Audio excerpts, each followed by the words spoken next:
Chelsea have secured a $500 million investment from RS, and the guy brokering the deal, Gabby, is a friend of the Gab Juls Show. We had him on Gab Juls Meets. Exactly. Yes, that's right. It's Mike Ford, and Erik's putting out in their press release that they didn't know who Mike Ford was until they heard him on the Gab Juls. Of course. Just kidding. Look, so this money is going to be used for the stadium, apparently. I mean, I think it was Mark Ogden breaking that story for us. What I find it's interesting is Jose Feliciano, who is the other big shot at Clear Lake, the one that, Nobody talks about because you always talk about Todd Bowley and to a lesser degree Iqbali. He says their goal is to cut $100 million a year in operating expenses. That's a lot. Operating expenses basically means wages, right? Because they make 80, 85% or even higher. That is a lot. That's not easy to do. And so you want to do that while also increasing revenue, which is why they're looking at the new stadium. That's not going to come online for a number of years. I think that just kind of shows you that there's still a long, long way to go. But props to Feliciano for being honest and open about this. Yeah. Ole Gunnar Solskjær, you're going to love this, spoke at length to The Athletic about his time as Manchester United manager. Oh. He revealed that 2 players turned down the captain's armband, which, of course, he doesn't say who it is, but you know what? Could it have something to do maybe with their trust in their manager at the time? Yep. And he identified 3 players he wanted to sign but couldn't. Erling Haaland, Declan Rice, and Jude Bellingham. Oh, yeah. Okay. Jules, is there an alternative universe where Solskjaer signs all 3 of them and they're top of the table right now? No, he's still a bad manager. I mean, come on. Erling Haaland, Declan Rice. He talked about Moses Caicedo as well and saying, I thought of him. Like, suddenly this guy is becoming a mix of Monchi and, all the top sports narrators. If you had Rice and Bellingham in midfield and you had Haaland up front, you don't think United, they might not be top of the table. Well, they might be because Haaland wouldn't be playing for City and Rice wouldn't be playing for Arsenal. They'd be much closer, right? But there's a reason why they didn't go there. There's a reason why they're going to... They met the manager? Haaland is literally... Ole Gunnar Solskjær, either a cousin or neighbor, they all know each other in Norway. And even that was not enough to get him at United. It might actually be why he didn't go to United. Exactly. There's a reason Ole Gunnar, if they didn't come to you as a manager. I love this because we saw it with him. We saw it with Rangnick. We see it with Mourinho all the time.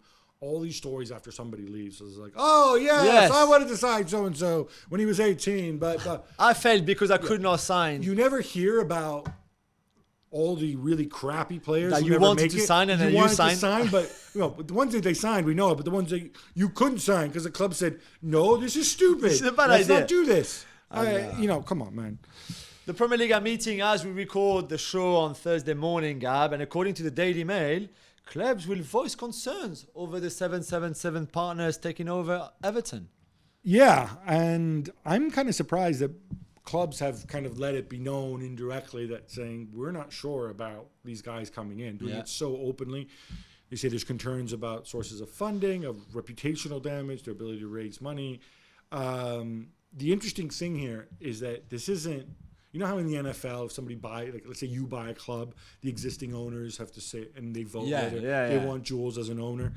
It doesn't work that way in the Premier League. The clubs don't get to vote on a new owner. No, there's no veto. Yeah, it's the league that decide it. Even though majority of clubs were obviously against, for example, Public Investment Fund of Saudi Arabia buying Newcastle, but Premier League eventually okayed it. Interesting to see what the Premier League do because I think there's a different set of concerns here that some of these guys might have with 777. What seemed obvious to me is they're pretty adamant. They don't want them in the league for them to come out so strongly. And they're going to have to present evidence of why. Yeah. And I guarantee you, whatever they present, if they present it, it's going to get leaked. If they don't present the evidence, if they say, we don't want 777 because Josh Wander stinks and, it's a stupid, those are unlucky numbers or whatever, then the Premier League should approve it, I think, right? You have to come and bring arguments if you're going to object. Definitely. More from the Premier League meeting today, Gab. They're going to talk about getting even more games on television. Yeah, so there's 2 big things. One is they're also going to move rather from 3-year contracts to 4-year contracts from 25-26. Yeah, for the TV rights, yeah. Which is interesting because for years he told us, we're so smart. We're doing 3-year contracts because they keep going up. Well, now that they don't go up anymore, exactly, at least domestically, they're going with longer contracts, which I guess makes sense. They want to televise every single game outside of the blackout. For those who don't know, between 2:45 and 5:15 p.m., it's not allowed for any broadcaster to broadcast live football in this country, even if it's football from abroad. The thinking being is you do it to go and protect attendances lower down the pyramid and grassroots games and whatever. I'm okay with this if it means like this weekend, because of the Europa League and whatnot, there's 1 million games on Sunday at 2 o'clock that aren't on television. There's only 3 at 3 p.m. I think on Saturday. Only 3. So I'm okay if you televise those games.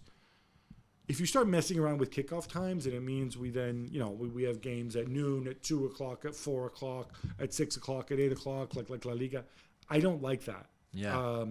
Yes, these other games should be on television. There's no reason, because they're not hurting lower league attendances. There's nobody going to watch Kidderminster Harriers against. They don't play on the Sunday anyway. Yeah, they don't play on Sunday, so it doesn't matter.